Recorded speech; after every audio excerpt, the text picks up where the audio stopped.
નમસ્તે વિદ્યાર્થી મિત્રો, કેમ છો બધા? બધા જ વિદ્યાર્થી મિત્રોને મારા જય શ્રી કૃષ્ણ. ધોરણ 11 વિષય આંકડાશાસ્ત્ર ચેપ્ટર નંબર 3 મધ્યવર્તી સ્થિતિના માપો. બરાબર, મધ્યવર્તી સ્થિતિના માપોની અંદર આપણે વિભાગ A, B, C અને D વિશે પરિચિત થયા બાદ હવે આપણે વિભાગ F ના અમુક વિશિષ્ટ દાખલાઓ બાકી છે એના વિશે પરિચિત થશું. તો આજે આપણે વિભાગ F દાખલા નંબર 2 વિશે પરિચિત થવાના છીએ. તો દરેક વિદ્યાર્થી મિત્રો દાખલા નંબર 2 ની અંદર ધ્યાન આપો. એક બ્રાન્ડના ટાયરોની તેમના આયુષ્ય વિશેની સરખામણી કરવાની છે. તો નીચે માહિતી પ્રાપ્ત થયેલ છે. આયુષ્ય આપણને આપ્યું છે, બરોબર, A બ્રાન્ડના ટાયરોની સંખ્યા અને B બ્રાન્ડના ટાયરોની સંખ્યા. મધ્યકના આધારે કયા બ્રાન્ડના ટાયર વધુ સારા છે તે શોધો. બરાબર, મધ્યકના આધારે કયા બ્રાન્ડના ટાયરો સારા છે એ આપણે શોધવાના છે. એટલે આપણે કરીશું. હવે આની બાજુ બ્રાન્ડ A અને આની બાજુ બ્રાન્ડ B. બરાબર, આપણે આયુષ્ય લખ્યું, બેયનું આયુષ્ય સેમ છે. 10 થી 15, 15 થી 20, 20 થી 25, 25 થી 30, 30 થી 35 અને 35 થી 40. બરાબર, ત્યાર પછી A બ્રાન્ડના ટાયરની સંખ્યા એટલે આપણે F લખ્યો, તો F એટલે 4, 7, 10, 5, 3 અને F. B બ્રાન્ડ છે તો B બ્રાન્ડના ટાયરની સંખ્યા કેવી છે? તો 5, 8, 15, 9, 6 અને 2. બરોબર, હવે આપણે મધ્યકને આધારે બેયની સરખામણી કરવાની છે અને કયો બ્રાન્ડના કયા જેનો મધ્યક સારો આવશે એ બ્રાન્ડના ટાયર શું હશે? સારા હશે એવું કહેવામાં આવશે. તો આપણે મધ્યક શોધીશું. બરોબર, તો બેયની તમારે સાથે ગણતરી કરવી તો સાથે પણ ગણતરી કરી શકો, અલગ અલગ કોષ્ટક બનાવવું હોય તો અલગ અલગ પણ કોષ્ટક કરી શકો. અલગ કોષ્ટકની અંદર ફેર એટલો જ પડે કે આયુષ્ય રહ્યું એ બંનેમાં અલગ અલગ લખવું પડે, બાકી સેમ આવશે. બરોબર, ચાલો તો હવે સૌપ્રથમ આયુષ્ય હવે આપણે F આપ્યું એ મધ્યક શોધવાનો છે. તો મધ્યકની કોઈ પણ રીતે તમે દાખલો મધ્યકનો ગણી શકાય. તો એમાંથી આપણે એક રીત કરીશું. તો સૌપ્રથમ આપણે x ની જરૂરિયાત પડશે. શેની પડશે? x ની. તો ચાલો સૌપ્રથમ આપણે x શોધી લે. 10 + 15 ભાગ્યા 2 કેટલા આવશે? 12.5. ચાલો 15 + 20 ભાગ્યા 2 17.5. ચાલો 20 + 25 ભાગ્યા 2 22.5. ચાલો 23 + 25 + 30 ભાગ્યા 2 27.5. ચાલો 30 + 35 ભાગ્યા 2 32.5. ચાલો 35 + 40 ભાગ્યા 2 37.5. ચાલો આ આપણો શું થઈ ગયો? x શોધાઈ ગયો. હવે આપણે fx શોધીશું. બરાબર, જે પણ રીત હોય તો મારે fx રીતે કરવો તો હું fx રીતે કરું. ચાલો તો શું કરશો? f અને x. તો f અને x નો ગુણાકાર કરો. 4 * 12.5 50. ચાલો 7 * 17.5 122.5. ચાલો 10 * 22.5 225. ચાલો 5 * 27.5 137.5. ચાલો 3 * 32.5 97.5. ચાલો 1 * 37.5 અને 37.5. ચાલો થઈ ગયું વિદ્યાર્થી મિત્રો, fx થઈ ગયું. હવે આપણે શું કરશું? fx અને f નો શું કરવાનો છે? સરવાળો. તો સૌપ્રથમ આપણે fx નો સરવાળો કરીએ. ચાલો fx નો સરવાળો કેટલો થશે?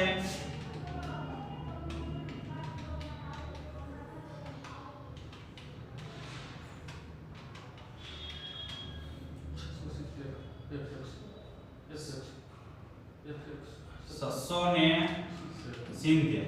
ચાલો f નો સરવાળો કરી. f કેટલા થશે?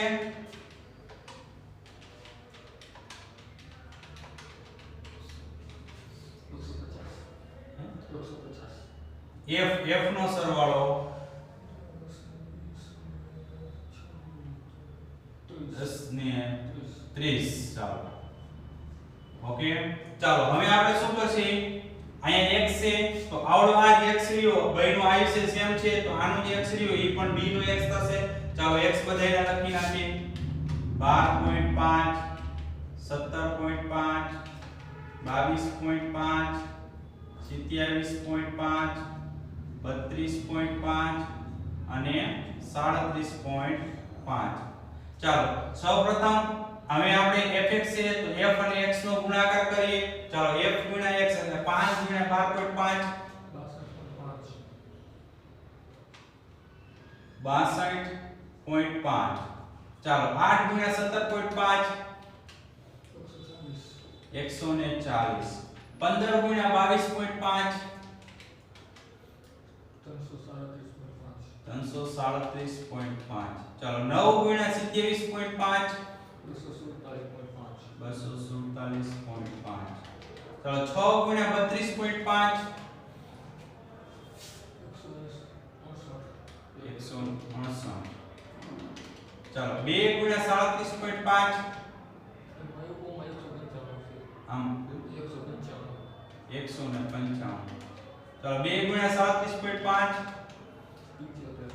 75 ચાલો હવે આપણે f અને fx બંનેનો સરવાળો કરીશું તો સૌપ્રથમ આપણે fx નો સરવાળો કરીએ ચાલો fx નો સરવાળો કેટલો આવશે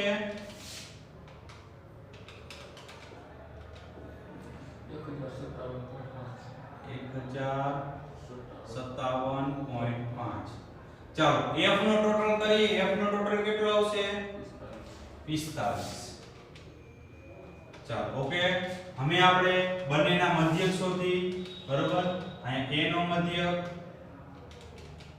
અને અહીંયા b નો મધ્યક ચાલો ઓકે ચાલો x બાર નો સૂત્ર શું આવશે સિગ્મા fx છેદમાં n ચાલો સિગ્મા fx એટલે કેટલા છે તો કે 670 ભાગ્યા n એટલે કેટલા તો કે 30 ચાલો 670 ભાગ્યા 30 કરો 22.33 ચાલો એ જ રીતે b નો મધ્યક તો x બાર બરાબર સિગ્મા fx છેદમાં n ચાલો fx નો સરવાળો કેટલો આવ્યો 1057.5 છેદમાં n એટલે કેટલા થશે એના 45 ચાલો ભાગાકાર કરો કેટલો થશે 23.5 ચાલો કોનો મધ્યક સારો આવ્યો તો કે b નો મધ્યક સારો આવ્યો એનો મતલબ આપણે નીચે કહી શકીએ કે કયા બ્રાન્ડના વધુ ટાયર છે તો કે b બ્રાન્ડના ટાયર વધુ સારા છે બરોબર b બ્રાન્ડના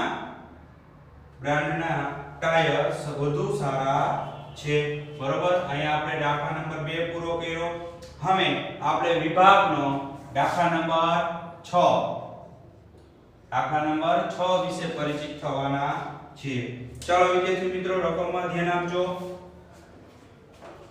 એક ઉત્પાદક એવું માને છે કે તેના દૈનિક ઉત્પાદનનો બહુલક 70 છે આ ઉત્પાદિત એકમની ડિઝાઇનમાં થોડો ફેરફાર કર્યા પછી લીધેલી માહિતીમાં ઉત્પાદનનું વિતરણ નીચે પ્રમાણે છે તો શું તમે ઉત્પાદનની સંખ્યાના બહુલકમાં કોઈ ફેરફાર થયો છે કે નથી જો આપણને દૈનિક ઉત્પાદનનો બહુલક 70 આપ્યો છે પછી એને ડિઝાઇનમાં ફેરફાર કરી અને નવું ઉત્પાદન કર્યું છે બરોબર તો એમાં એકમોની સંખ્યા અને દિવસોની સંખ્યા આપણને આપી છે તો શું એના કારણે કઈ ફેરફાર થયો છે કે નથી થયો એ શેના આધારે કહેવાનું છે બહુલકના આધારે કહેવાનું છે તો ચાલો આપણે સૌપ્રથમ કોષ્ટક બનાવી લઈએ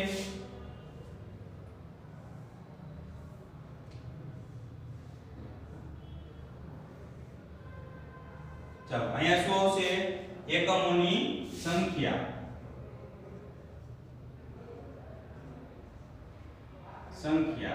ચાલો એકમોની સંખ્યા શું છે 60 થી 64 65 થી 69 70 થી 74 75 થી 79 80 થી 84 85 થી 89 90 થી 94. ચાલો અહીંયા સુધી છે. હવે આપણે દિવસોની સંખ્યા લખી નાખી. દિવસોની સંખ્યા. ચાલો દિવસોની સંખ્યા. તો દિવસોની સંખ્યા શું છે?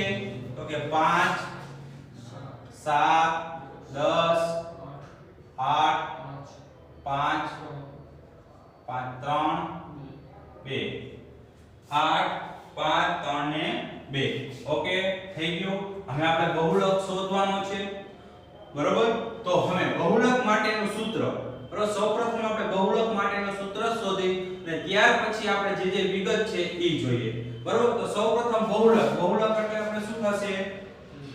m0. ચાલો એનું સૂત્ર શું? l plus f1 fm minus f1 છેદમાં 2fm minus f1 minus f2 ગુણ્યા c. ચાલો તો l ની જરૂરિયાત પડશે, બરોબર? તો સૌપ્રથમ આમાં મોટામાં મોટી આવૃત્તિ કઈ છે? તો કે મોટામાં મોટી આવૃત્તિ આપણે 10 આપેલી છે. કેટલી આપેલી છે? 10 આપેલી છે, બરોબર? તો l તો એનો વર્ગ કયો આવશે? તો આપણે ઉપર લખી નાખી m0 નો વર્ગ બરાબર 70 થી 74. હવે જો સૌપ્રથમ તમે આ બધા વર્ગ જો, વર્ગ કેવા પ્રકારના છે? અનિવારક પ્રકારના છે. કેવા છે? અનિવારક પ્રકારના છે. એટલે આપણે આને નિવારક સ્વરૂપમાં ફેરવવું પડશે. શેમાં ફેરવવું પડશે? વર્ગને નિવારક સ્વરૂપમાં ફેરવવાનો છે. એટલે આપણે નિવારક સ્વરૂપ લખી નાખીએ. ચાલો નિવારક સ્વરૂપ શું થશે? તો કે નીચલી સીમામાંથી 0.5 બાદ કરતા અને ઉપલી સીમામાં 0.5 પ્લસ કરવાનું. તો આ નીચલી સીમા છે, તો નીચલી સીમા શું છે? 70. તો 70 માં બાદ કરો 0.5 એટલે કેટલા થશે? 69.5. ચાલો ઉપલી સીમામાં 0.5 પ્લસ કરો એટલે કેટલા આવશે?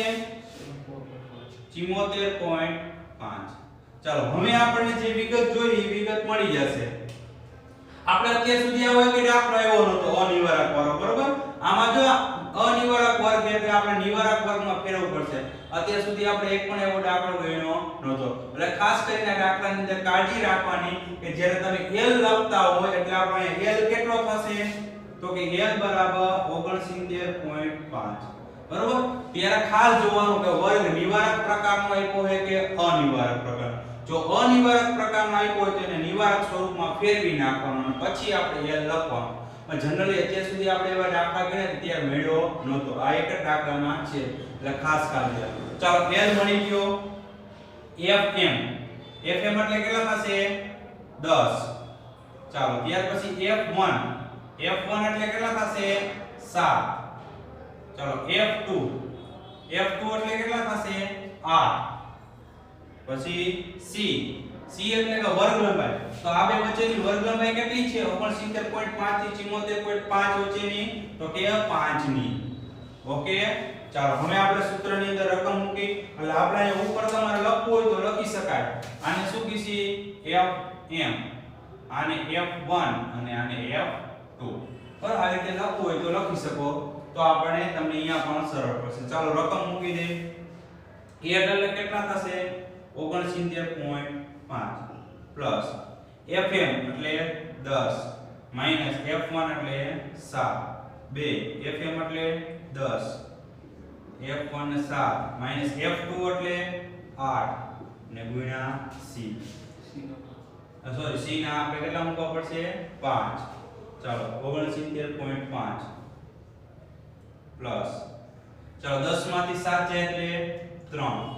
ચાલો 10 દુ 20, 20 માંથી આ બેનો પ્લસ 8 ને પ્લસ 7 એટલે કેટલા થશે? 15 ગુણ્યા 5 69.5 પ્લસ 5 તરી 15 અને 20 માંથી 15 જાય તો 5. ચાલો 69.5. ચાલો 15 ભાગ્યા 5 એટલે કેટલા આવશે? 3. ચાલો તો 69.5 પ્લસ 3 કરો જે તો કેટલા થશે? 72.5.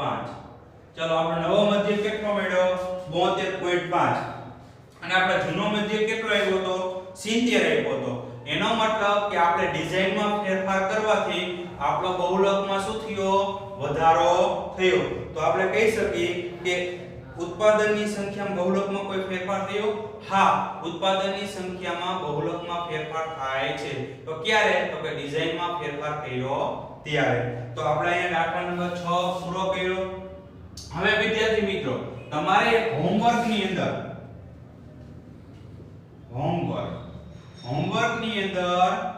વિભાગ F નો દાખલા નંબર 7 ગણવાનો છે હવે દાખલા નંબર 7 રહ્યો ને એ વિભાગ આ દાખલા નંબર 2 જેવો છે આપણે દાખલા નંબર 2 ની સરખામણી શેના આધારે કરવાની કીધી હતી મધ્યકના આધારે કરવાની કીધી હતી જ્યારે આપણે દાખલા નંબર 7 રહ્યો એની મધ્યસ્થની રીતે સરખામણી કરવાની એટલે બંનેનો તમારે મધ્યસ્થ શોધવાનો અને પછી સરખામણી કરવાની જે રીતે આપણે દાખલા નંબર 2 ની અંદર અલગ અલગ મધ્યક શોધ્યા a અને b ના એવી રીતે તમારે દાખલા નંબર 7 ની અંદર x અને y ના બંનેના મધ્યસ્થ શોધવાના અને પછી એની બેની સરખામણી કરવાની થશે એટલે હોમવર્ક ની અંદર તમારે વિભાગ F નો દાખલા નંબર 7 ગણવાનો છે